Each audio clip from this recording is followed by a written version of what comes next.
आज का श्रेष्ठ संकल्प है, मैं मास्टर सर्वशक्तिवान हूँ। सदा अपने को मास्टर सर्वशक्तिवान अनुभव करते हो। इस स्वरूप की स्मृति में रहने से हर परिस्थिति ऐसे अनुभव होगी जैसे परिस्थिति नहीं बल्कि एक साइट सीन है।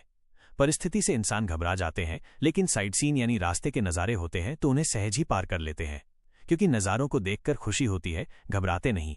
तो विघ्न विघ्न नहीं है बल्कि विघ्न आगे बढ़ने का साधन है। परीक्षा क्लास आगे बढ़ाती है, तो ये विघ्न परिस्थिति परीक्षा आगे बढ़ाने के लिए आते हैं, ऐसे समझते हो ना। कभी कोई बात सोचते हो, ये क्या हुआ, क्यों हुआ, तो सोचने में भी समय जाता है। सोचना यानी रुकना। मास्टर सर्वशक्तिवान कभी रुकते नहीं, सदा अपने जीवन में उड़ती कला का अनुभव करते हैं। इस संकल्प का विस्तार से अर्थ, मैं मास्टर सर्वशक्तिवान हूं, ये संकल्प केवल एक विचार नहीं बल्कि एक शक्तिशाली अफर्मेशन, पुष्टि है जो हमारे आंतरिक सामर्थ्य को जगाता है। इसका अर्थ है कि हम अपने जीवन की हर परिस्थिति को नियंत्रित करने और उससे ऊपर उठने की क्षमता रखते हैं। हम ब्रह्मांडीय शक्तियों से जुड़े हुए हैं और उनमें से ऊर्जा प्राप्त करते हैं। परिस्थितियों को साइड सीन के रूप में देखना। जब हम खुद को मास्टर सर्वशक्तिवान के रूप में देखते हैं तो जीवन की चुनौतियां हमें परेशान नहीं करती। वे हमें परिस्थिति नहीं बल्कि साइड सीन जैसी लगती हैं। परिस्थिति बनाम साइड सीन। एक परिस्थिति हमें घेर लेती है, हम उसमें फंसा हुआ महसूस करते हैं और घबरा जाते हैं। वहीं एक साइड सीन या रास्ते का नज़ारा कुछ ऐसा होता है जिसे हम दूर से देखते हैं, उसका आनंद लेते हैं और उससे प्रभावित हुए बिना आगे बढ़ जाते हैं।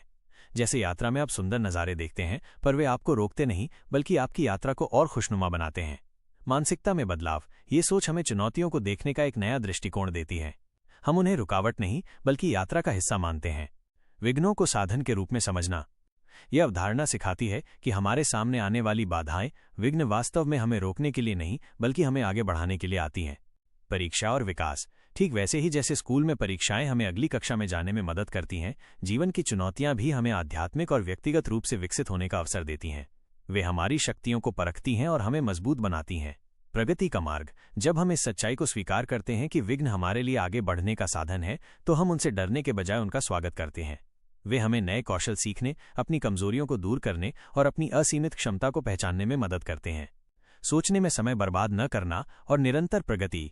सोचना यानी रुकना।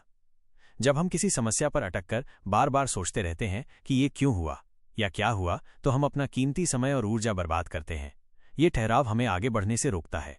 मास्टर सर्वशक्तिवान की गति। एक मास्टर सर्वशक्तिवान व्यक्ति कभी रुकता नहीं। वे जानते हैं कि समय सोचने और अटकने के लिए नहीं बल्कि कार्य करने और आगे बढ़ने के लिए है। वे अपनी आंतरिक शक्ति पर भरोसा करते हैं और समाधान की ओर बढ़ते हैं। उड़ती कला। उड़ती कला का अर्थ है जीवन में निरंतर प्रगति, विकास और ऊंचाइयों को छूना। ये एक ऐसी अवस्था है जहां व्यक्ति लगातार सकारात्मक बदलाव और समृद्धि का अनुभव करता है। मास्टर सर्वशक्तिवान होने की स्मृति हमें इस उड़ती कला का अनुभव कराती है, जहां जीवन की हर चुनौती हमें और ऊपर ले जाती है। संक्षेप में, ये संकल्प हमें अपनी आंतरिक शक्ति को पहचानने, चुनौतियों को विकास के अवसरों के रूप में देखने और जीवन में निरंतर आगे बढ़ने के लिए प्रेरित करता है। यह हमें सिखाता है कि हम अपनी नियति के स्वामी हैं और कोई भी परिस्थिति हमें रोक नहीं सकती।